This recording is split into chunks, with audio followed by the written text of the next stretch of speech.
The year was 1891, and the humid air of Louisiana carried with it more than the weight of summer storms. In the dimly lit neighborhoods of New Orleans, a quiet unease crept through the streets long before the city would come to know the name of the Axeman. This unease was not announced by loud declarations, nor was it marked by sudden chaos, but by a slow, creeping dread that hung in the air like a fog refusing to lift. It was in these years, before the infamous letters and jazz-filled threats, that forgotten victims met their fate. They were not remembered in headlines, nor immortalized in the lore of the killer who would later terrify the nation. Their stories remained buried, sealed away in whispers and shadows, until they became little more than footnotes in a city already haunted by so many ghosts. The figure who would later be called the Axeman did not emerge suddenly from nowhere.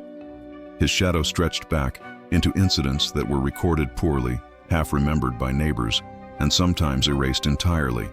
These killings were brutal, but quiet. They struck families that left no powerful relatives to demand justice, no wealthy patrons to spread their story. Instead, they became echoes, muffled screams behind boarded windows, stains that seeped into the wooden floors of small homes and were scrubbed away as if by erasing the blood, one could erase the memory. But memory does not fade so easily. The wood remembers, the walls remember, and so too did those who dared to whisper, though never aloud, for fear the killer might hear. The city itself provided the perfect stage for such horrors. By 1891, Louisiana was a place of contradictions, a world of festive parades and lively music by day, and silent dread by night. Immigrants crowded into neighborhoods, blending languages and cultures, but also creating pockets of isolation where fear spread quickly and trust dissolved. In these tightly packed streets, death could come without warning. The sound of an axe splitting the silence of night, more chilling than the howling wind. To live in New Orleans was to be surrounded by stories of spirits, curses, and restless souls, and yet none of those tales could prepare the people for the reality of what stalked them. This was no phantom, no trick of superstition. This was flesh and blood, a hand that wielded a blade with purpose. The first of these forgotten deaths came quietly. A grocer's wife, her life ended in the darkness of her small home, her skull split by a heavy blow. Neighbors claimed to hear nothing, though the thin walls carried every argument and every cough.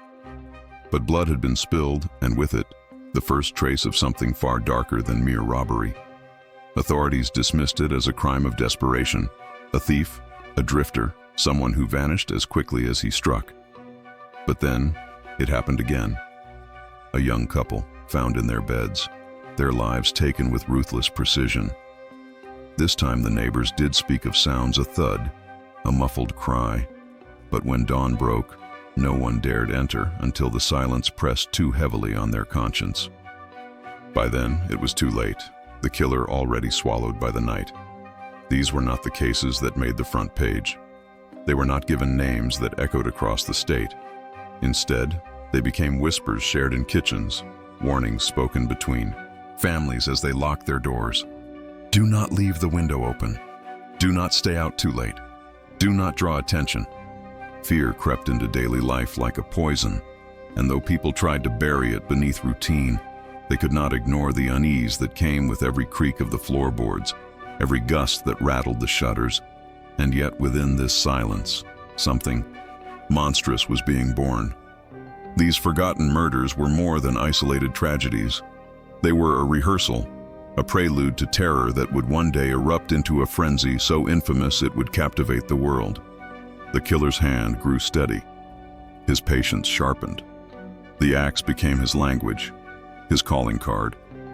Each blow was not random, but deliberate, almost ritualistic in its finality. The families who died in these early years did not know they were part of something larger, something that would stain the very history of Louisiana. They only knew the terror of their final moments and the silence that followed. Today their names are rarely spoken. Their graves are unmarked, their stories lost to time. But if we peel back the layers of history, if we listen closely enough to the forgotten streets of 1891, we can still hear them. The faint echo of steel against wood, the breathless cry that never left the room, the silence that followed when The city chose to look away. These victims are more than shadows. They are the beginning of a story that would one day explode into infamy. And to understand the Axeman, to truly grasp the horror he unleashed, we must first return to these overlooked tragedies. For every monster begins somewhere. And the Axeman of New Orleans began here, in the forgotten blood-soaked nights of 1891. To understand the Axeman's shadow in Louisiana, we must first step into the late 19th century, when the year 1891 marked a turning point for New Orleans and its surrounding parishes. The city was alive with contradictions, a vibrant, noisy port where the Mississippi River carried goods, immigrants, and ideas from across the world, but also a place weighted by poverty, corruption, and a constant undercurrent of fear. In the day, carriages rattled down the uneven cobblestones, vendors shouted in French, Italian, and English, and the smell of bread and chicory coffee drifted through narrow streets. At night, however, the same streets grew silent, the flickering gas lamps casting shadows that seemed to stretch endlessly. Within this atmosphere, violence thrived in silence, feeding on the vulnerabilities of the people who lived in crowded neighborhoods where walls were thin and locks were weak. Louisiana, in 1891, was shaped by the scars of its past. The Civil War had ended barely a generation earlier, but the wounds of Reconstruction were still raw. Tension between classes, races, and ethnic groups lingered like a storm cloud. New Orleans was a city of migrants, Irish dock workers, German, craftsmen, African Americans seeking opportunity despite oppression, and most notably, the flood of Sicilian immigrants who arrived in waves during the late 19th century. The Sicilians often found themselves at the bottom of the social ladder, working in groceries, markets, and docks. They built lives with little, living in cramped homes, often above or behind their stores. It was in these environments where the smell of onions mixed with damp wood that some of the earliest victims of axe murders would be found. Crime itself was nothing unusual in this period. New Orleans had long been called a port of sin by outsiders, its reputation tied to gambling, drinking, and illicit activity. Police corruption was rampant, leaving ordinary people uncertain of whether justice would ever be served. Murders often went unsolved, particularly if the victims were poor, foreign, or socially invisible. A violent death might briefly spark gossip, but without a prominent family demanding answers, the case would fade quickly into obscurity. This was the soil in which the Axeman's crimes took root, a city where bloodshed could vanish into silence and where anonymity shielded the killer as much as it doomed the victims. The architecture of New Orleans played its part as well. Many homes were small, made of wood, with fragile windows and doors that could be forced open with little effort. Families often lived directly above their businesses, meaning intruders had only to slip past a shutter or pry loose a panel to gain access to sleeping victims. Nighttime was especially perilous. Without the glow of modern electric lights, gas lamps gave off little more than flickers, and entire neighborhoods could vanish into darkness after midnight. A shadow could move unseen, footsteps swallowed by the damp ground, and an axe raised without warning. It was a city that seemed to invite hidden terrors, where superstition and fear blended into the everyday rhythms of life. Louisiana was also a land of folklore. The Creole population carried with them stories of spirits and curses, while African traditions brought tales of restless ancestors and shadowy figures who haunted the night. Sicilian immigrants had their own fears, rooted in the omerta, the code of silence that governed life in their homeland, where one did not speak of violence aloud. In this mixture, the idea of a killer slipping silently through the night was not merely a crime, it was a manifestation of something larger, almost supernatural. Fear of evil spirits merged with the very real terror of violent crime, creating a cultural landscape where people were as likely to light candles for protection as they were to sharpen their locks. Beyond culture and folklore, there were also practical conditions that shaped the atmosphere of the time. Poverty was widespread. Families often worked from dawn to dusk, scraping together enough to keep their stores open and their children fed. Sleep was precious, and households were vulnerable in those hours of exhaustion. The sound of footsteps outside, the creak of wood at the window, or the sudden silence of a barking dog could send shivers through the night. For those who lived in the poorer quarters, danger was not abstract.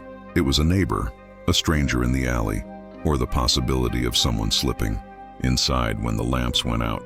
The newspapers of the era painted a vivid picture of a city perpetually on edge. Reports of theft, assault, and murder were daily occurrences, written in sensational tones that made the city seem both thrilling and terrifying. Yet not all stories made it to print. When the victims were immigrants, the coverage was often sparse or dismissive, their suffering treated as a side note in a city accustomed to tragedy. This silence in the press only deepened the isolation of these communities, making them easy prey for a killer who knew their deaths would not cause outrage beyond their own block. By 1891, New Orleans had also become notorious for a very specific kind of violence: mob justice. Distrust of the legal system led to frequent lynchings and vigilantism, where communities took the law into their own hands. The year itself, 1891, would become infamous for the largest mass lynching in U.S. history, when 11 Italian immigrants were killed by a mob after being accused of murdering Police Chief David Hennessy. Though the case was unrelated to the Axeman, it highlighted the fragility of justice and the deep divisions within the city. For Sicilian families, it sent a chilling message. Their lives were expendable, their voices easily silenced. This culture of fear and vulnerability provided the perfect environment for crimes to flourish in the shadows, where the deaths of the poor and foreign-born could slip quietly into oblivion. Cultural tension was matched by religious fervor. Catholicism dominated, brought by French, Spanish, and Italian immigrants, and churches stood as pillars of community life. Families turned to priests for comfort and guidance, believing that prayer could guard them from the darkness. Yet even in these sacred spaces, whispers of the killings spread. Parishioners would lower their voices when mentioning the families struck by the axe, fearing that speaking too loudly might invite the same fate. Religion offered solace, but it could not erase the gnawing sense that evil walked among them, cloaked not in myth, but in flesh. Economically, New Orleans was bustling but precarious. Wealth flowed through the riverfront, but it did not reach the majority of residents. Small shopkeepers, many of them Italian grocers, lived in constant tension between survival and ruin. These grocers often became the target of violence, their shops small, their homes attached, their doors unlocked for customers during the day and vulnerable by night.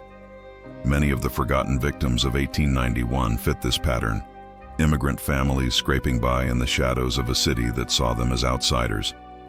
Their tragedies did not shock the city in the way that the Axeman's later reign would, but they planted the seeds of dread in immigrant neighborhoods, where every knock on the door after midnight became a moment of terror. The larger backdrop of Louisiana's climate cannot be ignored either. The summer heat pressed down like a suffocating weight, and nights brought little relief. Windows and doors were often left ajar to allow air to flow through stifling rooms. This necessity made homes even more accessible to intruders. A killer with patience could wait in the shadows until the moment was right. The humid night air carried not only the sounds of insects and distant music, but also the echo of footsteps, the scrape of a blade, the silence that followed violence. In such conditions, the line between ordinary life and sudden death blurred, until no one felt secure. Taken together, the social, cultural, and physical landscape of Louisiana in 1891 was a perfect storm. It was a place where justice was uncertain, where immigrants lived on the margins, where superstition magnified fear, and where architecture and climate created endless opportunities for a predator to strike unseen. The forgotten victims of that year were not random. They were shaped by these conditions, victims not only of a killer's hand, but of a society that allowed their deaths to vanish into obscurity. To understand their fate is to understand the very essence of New Orleans in that era, a city alive with color and sound by day, and cloaked in terror and silence by night. The first whispers of violence in 1891 reached the immigrant quarters of New Orleans like the faint tolling of a church bell, distant but ominous. A Sicilian grocer, known by his neighbors as quiet and hard-working, was found in his shop one morning with his skull fractured, his blood pooling on the wooden floor beside sacks of onions and crates of oranges. There was no sign of forced entry, only the unmistakable mark of an axe, its blow swift and merciless. His wife, trembling as she recounted what little she remembered, spoke of waking in the dark to a sound she could not place. The creak of the floorboards, the whisper of a breath, and then silence that broke into violence. When dawn came, the grocer lay cold while his wife survived. Dazed, her words scattered like broken glass. Neighbors gathered, their faces pale, whispering in Italian, crossing themselves, fearful that the crime was not random, but deliberate. The police came, but their presence offered little reassurance. The death was written in the papers with only a few lines, buried beneath stories of politics and society balls. To the city at large, it was just another immigrant's misfortune. But to those who lived in the cramped tenements and narrow streets, it was the beginning of something darker. Weeks later, another home fell silent. A family of 3, also grocers, were discovered by a relative who came to check on them after the store remained closed for 2 days. The scene was horrific.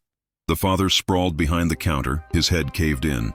The mother in the bedroom, her face barely recognizable beneath the blood. Their child, no more than 10, lying motionless on the floor with a single brutal strike, marking the end of innocence. An axe had been left behind, its blade glistening in the dim light filtering through the shutters. This time, fear spread like wildfire among the Sicilian community. The grocers locked their doors earlier, whispering prayers before bed, while some slept with weapons by their sides. But fear had a way of eroding even the comfort of routine. The families knew that the walls of their homes were thin, the locks fragile, and that when night fell, the killer could step silently into their lives as if he had always belonged there. The police response was disjointed. Some officers muttered theories about vendettas brought from Sicily, imagining secret oaths and codes of silence that traveled across the ocean. Others dismissed the killings as the work of desperate thieves, though the coins left untouched in drawers told a different story. The victims' groceries remained, their meager savings uncollected, suggesting a motive far more sinister than robbery. But without leads, the investigations withered, leaving families with only their fear. The absence of justice became a character in itself, haunting every corner store, every darkened hallway, every family who dared to close their eyes at night. One humid evening in July, another strike came. A neighbor reported hearing a faint cry, then the abrupt silence of a home that should have been alive with noise. By morning, the house smelled of iron and stillness. Inside, a young couple was found, their bodies bearing the same marks, their lives extinguished in their sleep. A single lantern remained lit in the corner, its flame barely alive, casting grotesque shadows across the blood-stained floor. The owl. Neighbors gathered once more, clutching their children tightly, their whispers barely audible above the sound of flies buzzing in the heavy air. Each death pressed deeper into their bones until even the sound of a distant hammer striking wood made them flinch, reminding them of the weight of the axe. The pattern grew unmistakable. The killer entered quietly, struck brutally, and vanished without a trace. The victims were almost always small grocers, their families asleep in the rooms above their shops. The weapon of choice was almost always the same, an axe, often belonging to the family itself, pulled from wood piles or sheds, and then abandoned at the scene. The intimacy of the violence disturbed everyone who heard of it. These were not crimes committed in the heat of argument, nor robberies gone wrong. They were methodical, silent, and absolute. Each death carried with it a ritual quality, as though the killer was less interested in wealth than in the act of slaughter itself. As the bodies accumulated, the city's newspapers began to shift. What had once been dismissed as isolated tragedies now became part of a pattern, though the words were careful, restrained. Some headlines hinted at a mad butcher, others leaned into the fear of immigrant vendettas, feeding stereotypes that only deepened the isolation of the Sicilian community. The victims became faceless in the eyes of many readers, their names forgotten almost as soon as they were printed. But in the neighborhoods where the killings struck, the faces were not forgotten. Every funeral was attended by trembling families, candles flickering beside coffins too small or too numerous.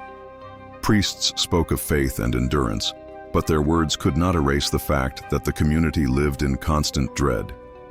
There were survivors, though few. A woman, struck in her sleep, awoke in a blur of pain and confusion, her head bleeding, but her life spared. She remembered the shadow of a man standing above her bed, the glint of something raised, the sudden crash of wood splintering as the weapon struck. Her scream, neighbors said, was enough to send the intruder fleeing into the night. She lived, but her words faltered in recounting the terror. Was he tall, short, dark, pale? She could not say. Only the memory of his presence remained, a phantom that lingered even when she closed her eyes. The community clung to her survival as proof that the killer could be driven away, but it also deepened their terror. If he could come so close, strike so fiercely and yet vanish again, then no one was truly safe. One case chilled even the hardened officers who arrived to investigate. A family, 4 in number, were found together in their beds, each struck with brutal precision. The youngest child still clutched a blanket, its fabric stained dark. The killer had not hurried. The axe had fallen again and again, deliberate and unyielding. To the officers, it felt less like a murder and more like an execution. They stepped back from the scene with pale faces, muttering that the devil himself walked the streets of New Orleans. The photographs, too grotesque to print, were locked away, but the whispers spread. The Axeman, some called him in hushed tones, though this name would not yet take hold in the public imagination. At the time, he was simply a shadow, a presence, a nightmare without form. The horror was not only in the act, but in the silence that followed. No witnesses saw the killer enter. No neighbors heard footsteps flee into the night. Dogs remained strangely quiet. Locks were found intact. It was as if the killer moved with the air itself, slipping in through cracks no human should be able to pass, leaving only carnage behind. This silence bred superstition.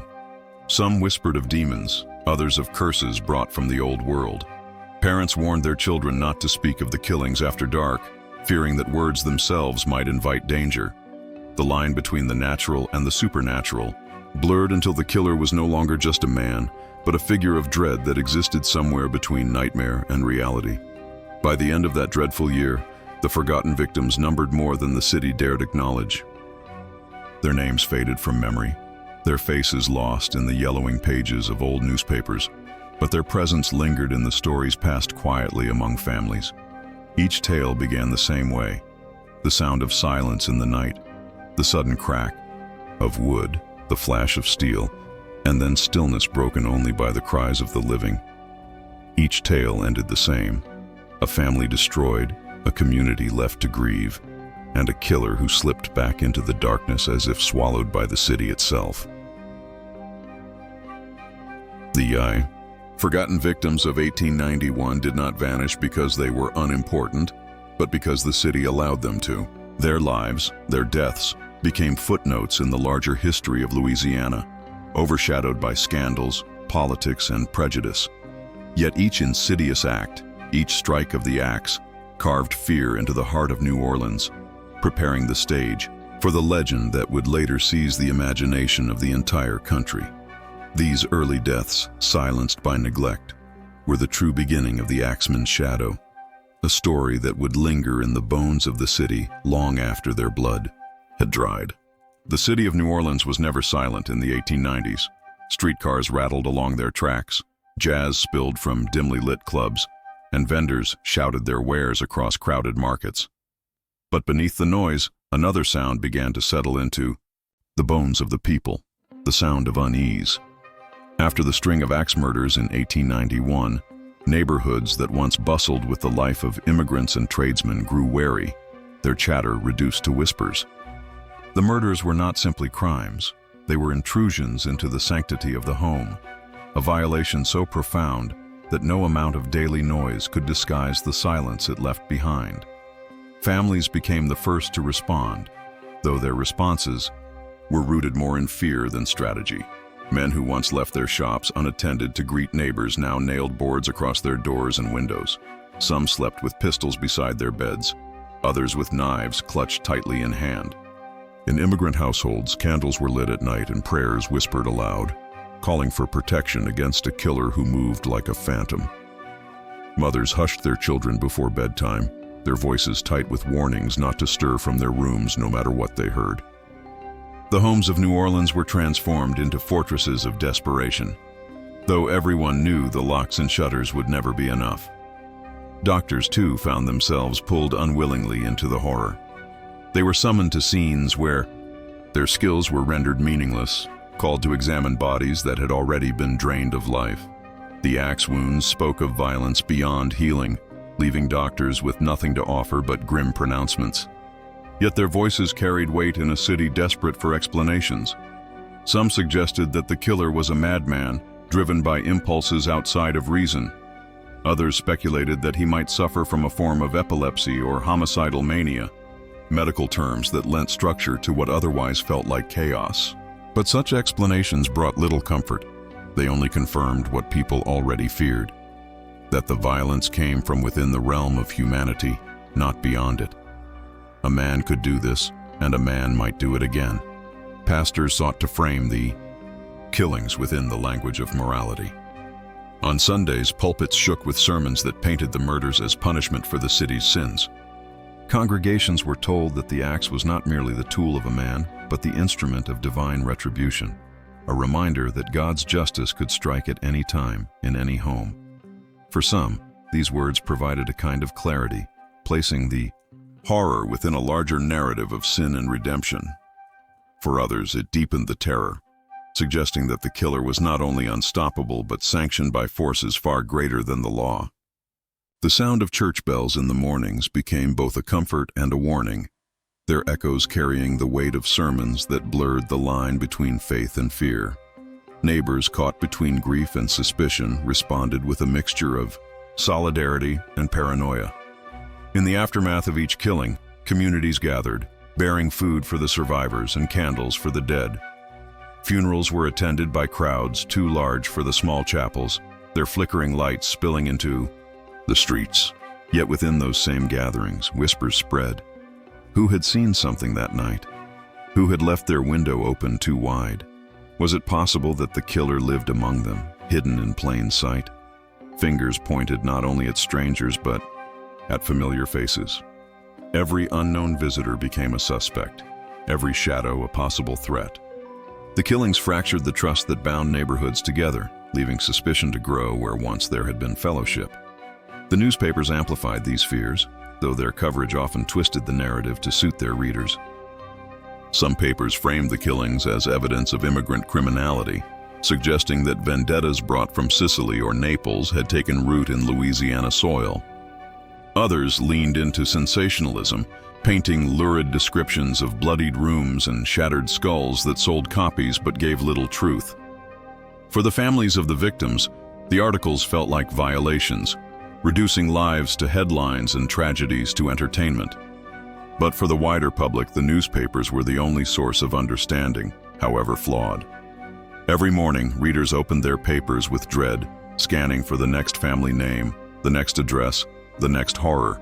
Psychologists and criminologists of the era, though few in number, began to debate the case as an early example of what they called moral insanity.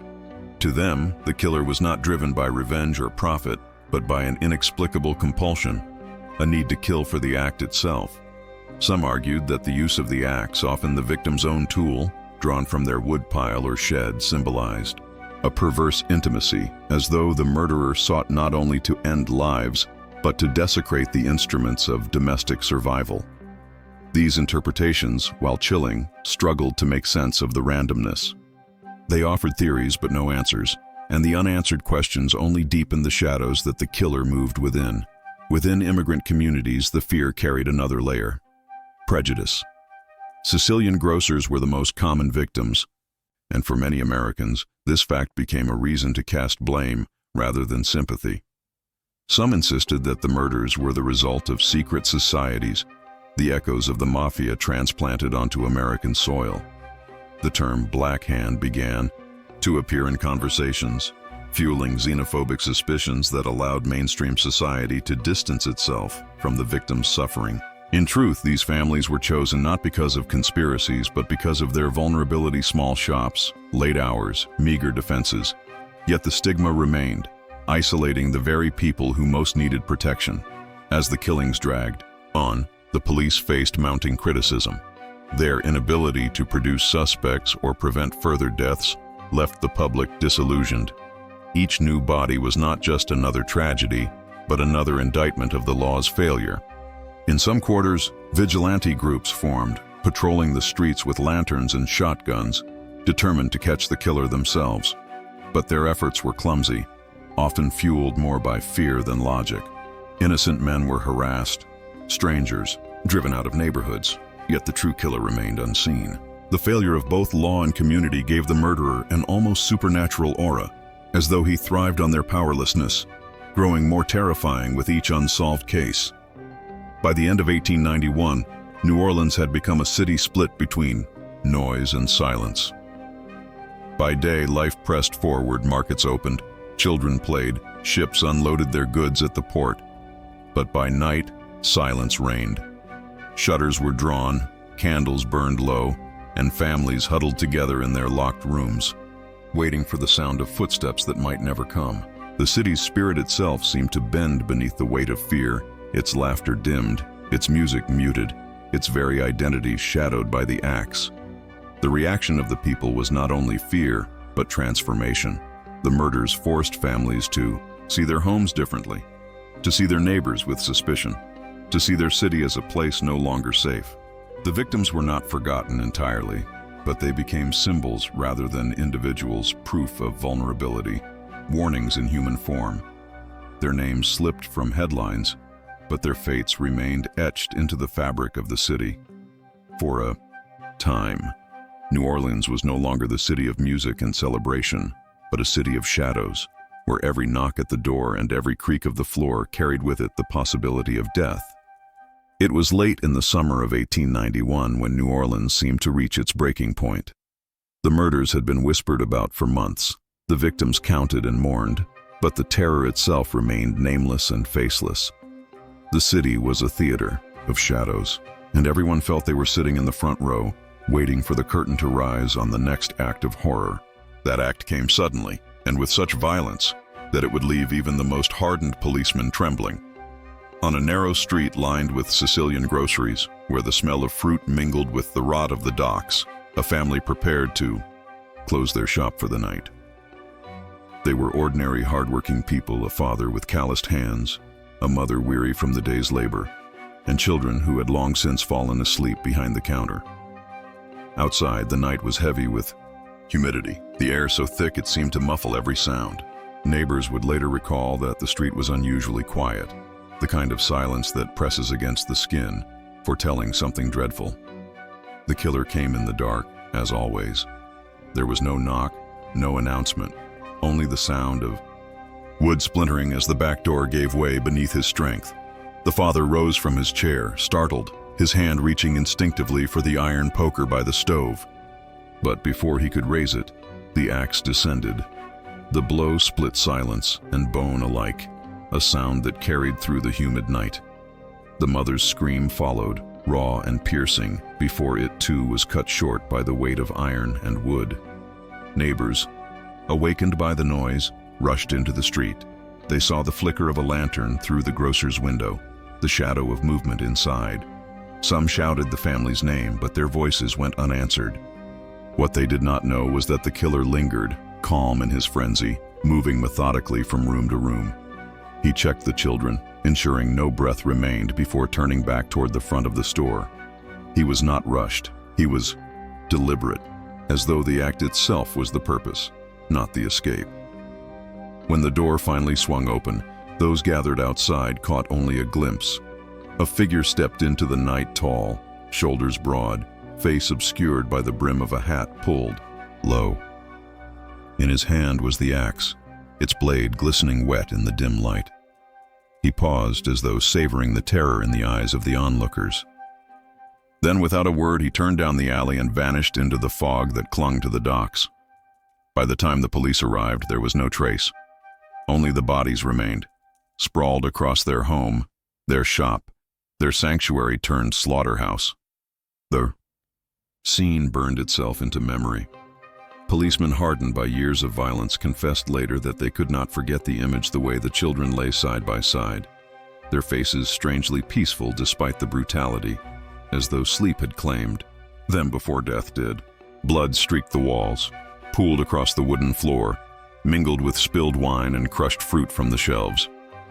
It was not simply a murder scene. It was a tableau of desecration, a place where the ordinary rhythms of life had been broken, so completely that the air itself seemed heavy with sorrow. In the days that followed, the city convulsed. Crowds gathered outside the grocer's shop, pressing candles into the earth, crossing themselves, muttering prayers. Some wept openly, their grief unchecked. Others seethed with rage, demanding action, demanding blood. Rumors spread like fire that the killer was a neighbor, a stranger, a man of wealth, a drifter. Some swore he was no man at all, but a demon, a spirit conjured by the sins of the city. The name Axeman began to appear in whispers, and soon in the press, though no one knew who had spoken it first. The name itself became a shadow, an identity forged out of fear. The police launched raids, dragging men from their homes, interrogating suspects until dawn. But every effort collapsed into nothing. Witnesses contradicted one another, suspects vanished, evidence dissolved into rumor. The killer's act had been too precise, too silent, too deliberate. He left no tracks but fear, no evidence but grief. The frustration of the authorities only heightened the panic of the people. If the law could not protect them, what remained? It was in this atmosphere of desperation that the city reached its fever pitch. Men walked the streets armed with shotguns, eyes darting at every shadow. Families gathered together in single rooms at night, too afraid to sleep apart. Churches overflowed with worshipers, their prayers rising in voices strained with terror. And yet, despite the fear, despite the measures, the Axeman seemed untouchable. His power lay not only in the deaths he caused, but in the silence between them, the waiting, the certainty that he would strike again. The climax of the terror was not just in the killings themselves, but in the way the city bent beneath them. New Orleans, known for its revelry and its resilience, became something else entirely. A city gripped by paranoia, a place where the sound of a creaking floorboard or a sudden knock at the door could unravel even the strongest spirit. Every family saw themselves in the victims. Every home felt vulnerable. Every night stretched longer than the last. And yet, as suddenly as it began, the storm passed. After the grocer's family, the killings seemed to stop. No new victims appeared, no blood stained the streets. But the silence was not relief. It was its own form of torment. Was the killer dead? Had he left the city? Or was he simply waiting, watching, ready to return when the city dared to breathe again? The uncertainty became its own horror, more insidious than the axe itself. For in silence, imagination takes over, and imagination can be more terrible than truth. The climax of the Axeman's forgotten victims was not a single act, but the culmination of fear that seeped into every wall, every street, every whispered prayer. The violence shattered families, but the terror lingered in the air, a presence felt long after the axe was laid down. It was not only the blood that marked the city, but the knowledge that death could come without reason, without warning, in the most ordinary of nights. And that, perhaps, was the truest horror of all. In the end, the Axeman vanished as suddenly as he appeared. No trial, no confession, no body dragged before a jeering crowd. His existence dissolved into rumor, his shadow absorbed into the fog of Louisiana nights. Yet the echoes of his violence never truly left. Families who lived through those years spoke of them in hushed tones, as though naming the horror might invite it back. Even decades later, grandchildren recalled the way their elders locked doors with trembling hands, or the way silence fell over dinner tables when the word axe was spoken. The forgotten victims of 1891 remain unnamed in the larger narrative of American crime. The newspapers of the time, distracted by corruption scandals and racial violence, mentioned them briefly before moving on. The city itself seemed eager to bury the memory, to fold it into the more infamous killings that would follow, but history has a way of keeping its ghosts close. In the margins of police ledgers, in faded ink on death certificates, their story lingers, stubbornly refusing to disappear. What made the Axeman stop? Some said he was killed in a brawl and buried in an unmarked grave, his crimes forgotten even by those who struck him down. Others whispered he boarded a ship, vanishing into the world beyond the Gulf, ready to haunt another city. There were even those who believed he was not a man at all, but something older, something woven into the very fabric of violence that stalked humanity. A demon perhaps clothed in human flesh, feeding not on blood, but on fear. Such explanations might sound like superstition, but in the silence left behind, they held a strange, terrible logic. Modern scholars have tried to explain it differently. Some point to social pressures of the era, the grinding poverty of immigrant families, the cultural clash of Sicilian traditions and American prejudice, the violence that simmered beneath the surface of every neighborhood. The Axeman, they suggest, may have been less an individual and more a symptom, a man shaped by cruelty, desperation, and rage, who found in the axe a terrible voice. Psychologists today might call him a disorganized killer, driven by compulsion rather than calculation, lashing out against those who mirrored his own broken existence. Yet even these rational explanations fail to satisfy, because they cannot account for the lingering unease. To explain the man does not explain the myth, for the Axeman is remembered not just for his crimes, but for the way he turned an entire city into his audience. He performed his violence with the certainty of someone who knew he would not be caught, who understood that fear itself was his true weapon. The axe was only the instrument. The silence he left behind, the waiting, the watching, the dread of the next blow was the music. And in that silence, the people of Louisiana became unwilling participants in his performance. Perhaps that is why his victims are so easily forgotten. Their lives, their names, their stories were overshadowed by the figure of the killer. They became footnotes in a tale dominated by his shadow. Yet to reflect on their deaths is to resist the very power he claimed. To remember them is to acknowledge that they were not merely victims, but human beings who lived, worked, prayed, and dreamed before violence consumed them. They were more than the silence he left, and so we are left with questions that history cannot answer. Was the Axeman a single man or many? Were his victims chosen for reasons we cannot see, or were they simply unlucky enough to stand in the path of his compulsion? Did he die unknown, bones rotting in Louisiana soil, or does his story belong to a wider, darker lineage of killers who walk among us even now, faceless, nameless, patient? The fog of 1891 has long since lifted. The docks of New Orleans no longer echo with the sound of fruit carts or Sicilian songs. The wooden homes have crumbled, the grocers' shops closed, the streets renamed and paved. But beneath the asphalt, beneath the progress, the past remains. Somewhere in the earth lies the blood of the forgotten victims, their voices muted but not erased. And in the minds of those who listen closely, who read the faded reports and trace the shadows, the Axeman still walks. To tell this story is to stand in that silence once again, to feel the humid air of a Louisiana night, to hear the creak of wood and the breath held too long. It is to wonder whether evil ever truly dies, or whether it simply waits, patient and invisible, until the world forgets enough to let it return. That is the lesson of the Axeman's forgotten victims. History is not a graveyard, but a whisper, and whispers once heard never truly fade.